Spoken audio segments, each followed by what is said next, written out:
L'édito politique sur Europe 1 avec Le Figaro. Bonjour Alexis Brézet. Bonjour Dimitri, bonjour à tous. Alexis, le Rassemblement national organise aujourd'hui à Narbonne son désormais traditionnel meeting du 1er mai. Jordan Bardella a déclaré le week-end dernier aux Parisiens que si Marine Le Pen était empêchée, c'est lui qui serait son candidat en 2027. Est-ce que vous ne pensez pas, Alexis, que l'ambiance risque d'être plutôt fraîche entre les deux leaders du Rassemblement national? Alors, je ne vous dis pas, Dimitri, que Marine Le Pen est folle de joie de cette sortie.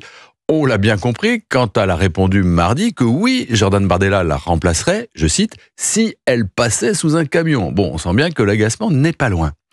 Mais en vérité, le président du RN n'a fait qu'expliciter une évidence qui peut d'autant moins la surprendre qu'elle en avait elle-même fait la confidence mi-avril au Figaro, où l'on avait pu lire sous la plume de Guillaume Tabar que si la décision de justice en appel lui était défavorable, elle cesserait de se dire candidate sans attendre la décision de la Cour de cassation et qu'elle passerait le relais à Jordan Bardella lors d'un congrès du RN à la rentrée 2026. Et on ne pouvait pas être plus précis.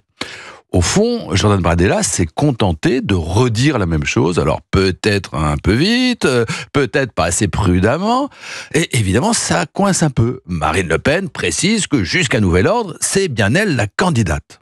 Mais on a tout de même le sentiment qu'après la décision de justice terrible qui l'a frappé, on arrive lentement au bout d'un très classique processus de deuil. D'abord le déni. C'est impossible, il ne s'est rien passé.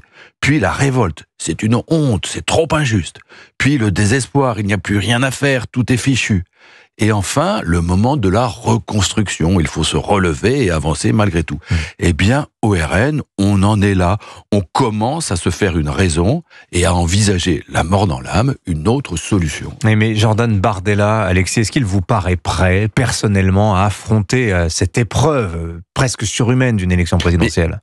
Qui peut dire, quel responsable politique, Dimitri, peut dire qu'il est prêt, vraiment prêt à se soumettre à cette terrible ordalie physique, intellectuelle, financière, familiale? Personne.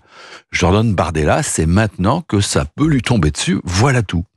Comme bien d'autres candidats avant lui, il va devoir traverser les 3 cercles de feu de la présidentielle. Le défi de la popularité tout d'abord. Car une élection, c'est tout d'abord un rapport à l'opinion. Bardella, chef de parti, a déjà 2 fois rallié plus de 30% des suffrages, aux européennes et aux législatives. C'est une bonne base. Le défi de l'autorité sur son propre camp ensuite, indispensable si l'on veut mener une campagne efficace. Et ce ne sera pas si simple. Au RN, demandez ce qu'ils en pensent à Marion Maréchal, à Sébastien Chenu ou à Jean-Philippe Tanguy, tout le monde ne saute pas de joie à l'idée de le voir candidat. Il faudra que Marine Le Pen lui soit d'un indéfectible soutien.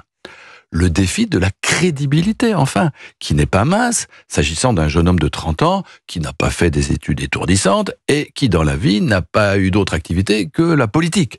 S'il veut échapper au syndrome du stagiaire, le possible candidat devra s'entourer de compétences indiscutables. Et à l'aune de ces 3 critères, vous pensez que la candidature Bardella peut rivaliser avec celle de Marine Le Pen ? Alors, pour l'heure, ils font jeu égal et jeu très haut dans les sondages de premier tour. C'est une indication. Mais enfin, chacun sait que les sondages sont un capital de départ, que les circonstances et le talent du candidat permettent ou non de faire fructifier. Jordan Bardella parle plus aux jeunes, aux mieux d'affaires et aux bourgeois. Marine Le Pen séduit davantage les classes populaires, les fonctionnaires et les personnes âgées.